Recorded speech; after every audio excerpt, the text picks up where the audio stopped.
ওনার কাছে আশা করছি বাংলার বেকার ছেলে মেয়েদের চাকরি এবং মমতার এই দুঃশাসন থেকে মুক্তি। এই মুখ্যমন্ত্রী তো বিভিন্ন রকম স্কিম নিয়ে আসছেন,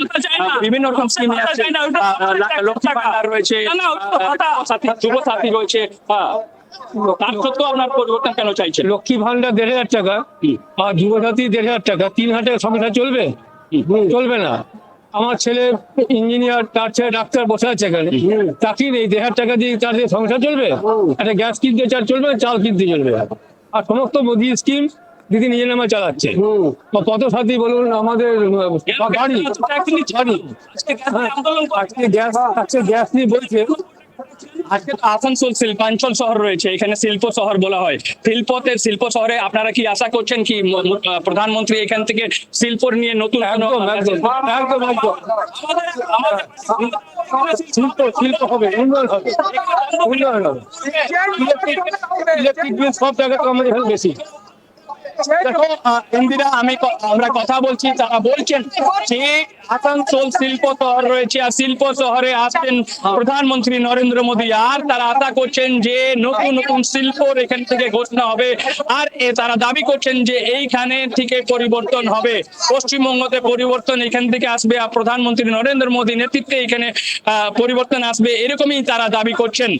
অনিল, যদি একটু ডিটেইলে যাও, আমরা সবাই জানি যে আসানসোল হচ্ছে একটা শিল্প শহর, এখানে বিভিন্ন শিল্প আমরা একটা সময় দেখেছি, কিন্তু এই মুহূর্তে দাঁড়িয়ে শিল্পে পশ্চিমবঙ্গে সেভাবে যে জোয়ার আমরা একটা সময় দেখেছিলাম অনেকটা আটকে গিয়েছে। পশ্চিমবঙ্গের শিল্প এক প্রকার ভাটার মুখে, বারবার এই অভিযোগগুলো বিরোধী দলের তরফ থেকে করা হয়। তাহলে আজকে এই আসানসোল শিল্পাঞ্চলের যারা মানুষ তারা কি বলছেন, তাদের আজকের এই আসানসোলকে তারা কি হিসেবে দেখতে চান? এক আর দুই, যারা বলছেন যে তারা পরিবর্তন চাইছেন, কেন পরিবর্তন চাইছেন? আসানসোল তো শিল্প শহর রয়েছে, ঠিক আছে, শিল্প শহরে প্রধানমন্ত্রী আসছেন, কি আশা করছেন? আশা আমাদের দরকার এখানে শিল্প, যেটা মোদীজি চাইছে।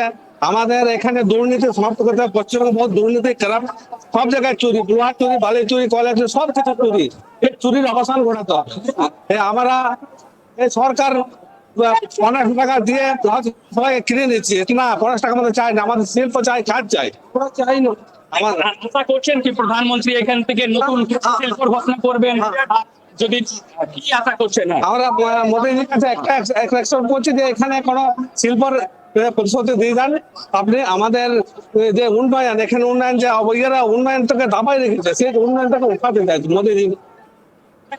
ইন্দিরা, আমরা কথা বলছি, তারা বলছেন যে শিল্প শহরে প্রধানমন্ত্রী আসছেন, তারা আশা করছেন যে প্রধানমন্ত্রী এখান থেকে বিভিন্ন রকম যে শিল্প শহর রয়েছে আসানসোল, সেই যে একটা হিস্ট্রি রয়েছে আসানসোলের, যে এখানে শিল্প শহর, যেহেতু ইন্ডাস্ট্রিয়াল টাউন বলা হয় আসানসোল দুর্গাপুরকে, এখান থেকে নতুন নতুন শিল্পর ঘোষণা করবেন। আর তারা বলছে যে এটা সম্ভব হবে যখনই পরিবর্তন হবে, আর এই পরিবর্তন ঘটাতেই আসছেন বলছেন প্রধানমন্ত্রী নরেন্দ্র মোদী, এরকমই দাবি করছেন তৃণমূল।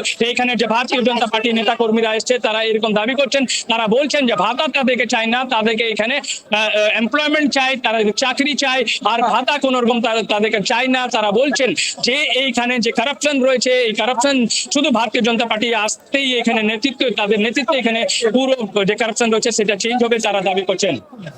একদম অনিল, আরেকটা বিষয় একটু তোমার কাছ থেকে জেনে নিতে চাইবো, যে যারা এখানে এসেছেন ইতিমধ্যেই আমরা দেখেছি যে রাজ্যে এসআইআর হয়েছে এবং এসআইআর এ প্রচুর মানুষের নাম বাদ পড়েছে এবং এখনো পর্যন্ত প্রচুর মানুষের নাম বিবেচনাধীন রয়েছে।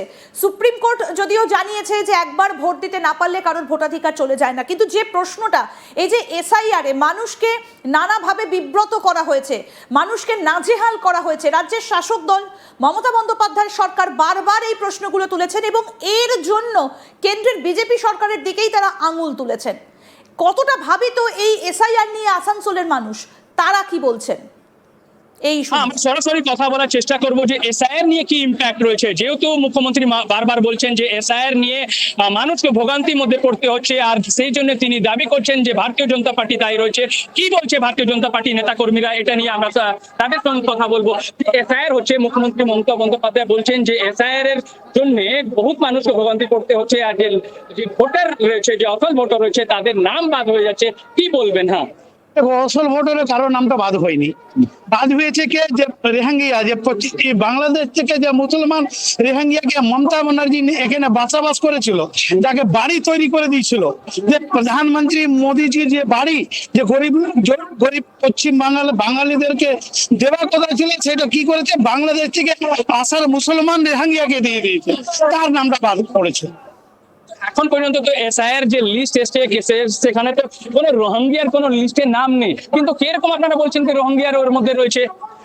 রোহিঙ্গিয়াদের নাম নেই, যে 67 লাখ কেটেছে, এখন 90 লাখ কেটেছে, সেটাই তো রোহিঙ্গিয়া। এই যে পালাচ্ছে, এখন পালাচ্ছে যে নদী পার করে, সে রোহিঙ্গিয়া। এবার কি করে আপনি বলতে পারছেন না কি যার নামটা কেটেছে সে রোহিঙ্গিয়া নেই? কি মমতা ব্যানার্জি বলতে পারবে এই 90 লাখ লোক যে নামটা কেটেছে সে 90 লাখ লোককে দাঁড় করিয়ে দেয়? তো মমতা ব্যানার্জি দেখি আমি। দেখো ইন্দিরা, তাদের যুক্তি রয়েছে যে রোহিঙ্গিয়া যারা এখান থেকে পালিয়ে গেছে তারা সবাই যারা রয়েছে তারা রোহিঙ্গিয়া রয়েছে, আর তারা বলছে যে যারা রয়েছে তাদের নাম বাদ যায়নি, যারা এইখান থেকে আর ভোটার ছিল না, যারা বাংলাদেশ থেকে ছিল তাদেরই নাম বাদ গেছে, এরকমই দাবি করছে ভারতীয় জনতা পার্টির নেতা কর্মীরা। আর ইন্দিরা, একদমই। এবং অনিল, তুমি যদি আরো কয়েকজনের সঙ্গে কথা বলো, এই মুহূর্তে দাঁড়িয়ে রাজ্যের সব থেকে যেটা বড় সমস্যা হয়ে দাঁড়িয়েছে সেটা হচ্ছে এই মানুষের যে চাকরি। এই মুহূর্তে দাঁড়িয়ে প্রচুর মানুষ তারা বলছেন, যেভাবে আমরা দেখেছি যে প্রচুর মানুষকে রাস্তায় বসে থাকতে, একদিকে প্রাইমারি টিচার, অন্যদিকে যারা এসএসসির চাকরি প্রার্থী তারা দীর্ঘদিন ধরে আন্দোলন চালিয়ে যাচ্ছেন, এবং এই যে চাকরি, একই সঙ্গে শিল্পের যে অবস্থা, এই বিষয়গুলোকে সামনে নিয়ে তারা আগামীতে কি ভাবছেন, তাদের কি প্রত্যাশা, একই সঙ্গে নারী সুরক্ষা, নারী নিরাপত্তা, এই প্রশ্নগুলোকে মাথায় রেখে কি বলছেন আজকে যারা সভাতে এসেছেন, একই সঙ্গে যদি মহিলা যারা আজকে আসছেন এই সভায় তাদের সঙ্গেও যদি তোমার একটু কথা বলা সম্ভব হয়। দেখছি, আমরা কথা বলার চেষ্টা করব কিছু মহিলাদের সঙ্গে। দিদি, বলছি কি এইখানে সুরক্ষা নিয়ে আপনি কত নিরাপত্তা ফিল করেন? নিরাপত্তা একদমই মেয়েদের সুরক্ষা নাই। এখন দেখি সামনের বছর কি হয়, এই বছর বিজেপি জিতলে কি হবে। মনে করছেন যে পরিবর্তন হবে? হওয়া তো উচিত, যে হারে জনস্রোত দেখছি তাতে তো পরিবর্তন হওয়া উচিত। এইখানে যে মুখ্যমন্ত্রী বিভিন্ন রকম যে লক্ষ্মী ভান্ডার দিচ্ছেন, ছেলেদের জন্য যে যুবসাথী স্কিম দিচ্ছেন, এদের এই সব পরিবর্তন দরকার রয়েছে কেন বলছেন?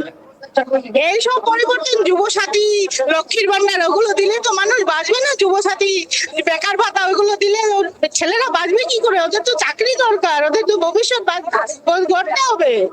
ভাতা দিয়ে কি বাঁচা যায়? এবার ভিড় হয়ে যাবে।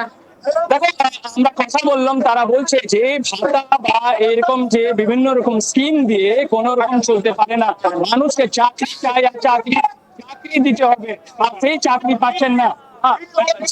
বিজেপি আসছে, তৃণমূল যাচ্ছে, বিজেপি আসছে।